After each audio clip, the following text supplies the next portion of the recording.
अभी चल रही है। पीछे शांत करवाइए। आप लोग सोशल मीडिया वाले हैं तो आप लोग तो जान ही रहे हैं कि क्या चल रही है और किसके लिए यहाँ पे प्रेस वालों को बुलाया गया है। फिलहाल अभी अरवल नगर परिषद में जो सब्जी मंडी का जो मामला है वही सबसे ज़्यादा अभी तूल पकड़े हुए है और सारे जगह सारे नगर वासियों के बीच, सारे बुद्धिजीवियों के बीच बस यही चर्चा है कि सब्जी मंडी जो नगर परिषद के द्वारा जो निर्माण किया जा रहा है वो कहीं न कहीं गरीबों का हक का हनन करके और सब्जी मंडी का निर्माण किया जा रहा है। तो मैं एक बात क्लियर कर देना चाहती हूँ कि जो भी बातें थी, जो वादी के द्वारा जो आरोप लगाया गया था, उन सभी आरोपों को मैं साक्ष्य रखते हुए और मैं आप सभी को अवगत करवाना चाहूँगी कि अभी आप देख लीजिए कि हमारे पास जितने भी कागजात हैं जो लीगल हैं और साक्ष्य के रूप में हैं, हम अभी यहाँ पे आप लोगों के सामने प्रस्तुत किए हैं। आप लोग पढ़ना चाहेंगे तो पढ़ सकते हैं और किसी को और अगर दिखाना हो तो दिखा भी सकते हैं। हम देखिए, हम लोगों का सारे जनप्रतिनिधियों का एक ही मकसद था कि पहले जो अध्यक्ष का चुनाव होता था वो वार्ड पार्षदों के द्वारा होता था। इस बार का जो अध्यक्ष का चुनाव हुआ वो आपका पूरे तमाम जनता ने चुना, जनाधार दिया, उसको अपना अध्यक्ष के रूप में चुना और हमको यहाँ पे पदस्थापित किया। तो जब भी आप देखते हैं कि जब भी आपका जेसीबी चलता है, जब नगर ये आपका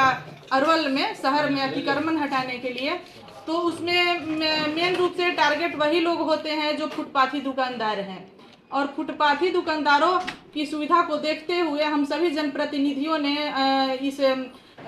विचार किया आपस में कि मछली मंडी, सब्जी मंडी का निर्माण कर दिया जाए ताकि आपका अतिक्रमण मुक्त हो जाएगा शहर और सारे जो बेरोजगार हैं, जो फुटपाथी दुकानदार हैं, उनको रोजगार मिल जाएगा। आपको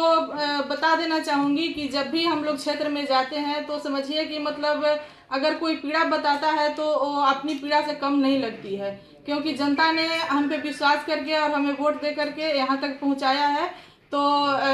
जाहिर सी बात है कि हम उनके प्रति आभार व्यक्त करते हैं और उनके हर कामों को मैं अपना काम समझती हूँ और उनका समस्याओं को मैं समाधान करने के लिए हमेशा तत्पर रहती हूँ। इसलिए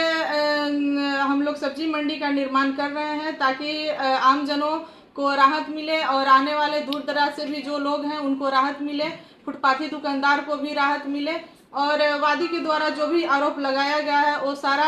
आप लोग निष्पक्ष तरीके से जांच हो चुका है, उसमें कहीं भी कोई दिक्कत वाली बात नहीं है। वादी के द्वारा तो यह भी कहा जा रहा है कि बाथे वाला नरसंहार यहाँ पे अब जारी हो चुका है, लेकिन इस तरह का बात नहीं है। हम गरीबों का हनन करने नहीं आए हैं, किसी का अधिकारों को हनन करने नहीं आए हैं। हम सभी जात नहीं, सभी जमात को लेकर के चलने वाले लोग हैं और सबका विकास और सबका सहयोग से ही कोई भी विकास आपका नगर क्षेत्र में हो सकेगा। सारे जनता चाहेंगे तभी कोई काम हो सकेगा। वादी के द्वारा तो ये भी खाता प्लॉट दिया गया था, तो यहाँ पे आप देख सकते हैं कि खाता प्लॉट जो उनका है सो कहीं कुछ और है, कहीं कुछ और है और मेरा खाता प्लॉट जो है सो ये है, प्लॉट नंबर 157 एरिया आपका ये है। और वादी के द्वारा क्या दिया गया था उसमें हम नहीं बता सकते हैं कि क्या दिया गया था। और हम आपको बता देना चाहेंगे कि उनके द्वारा कोर्ट में भी इस मामले को छुपा करके रखा गया। आपको उच्च न्यायालय से ये आदेश आया था कि डीएम महोदया के द्वारा इस पर सुनवाई किया जाएगा और यहाँ कोर्ट में भी इस मामलों को उन्होंने छुपा करके रखा और संज्ञान में हम लोग को नहीं आया या डीएम महोदया के संज्ञान में नहीं आया, लेकिन अब उनके संज्ञान में आ चुका है क्योंकि उस पर सुनवाई करना डीएम महोदया का काम है और उन्होंने सुनवाई कर दिया है और कल से आपका सब्जी मंडी निर्माण कार्य फिर से स्टार्ट होगा और उसको कंप्लीट किया जाएगा। कोर्ट का आदेश है, कोर्ट का आदेश है और यहाँ से डीएम महोदया को मिला था कि वही मतलब अपना निर्देश देंगी। हाईकोर्ट का ऑर्डर था कि डीएम अपना सही तरीके से निष्पक्ष जांच करके निर्देश देगी और उसी के अवलोक में हम लोग काम करेंगे।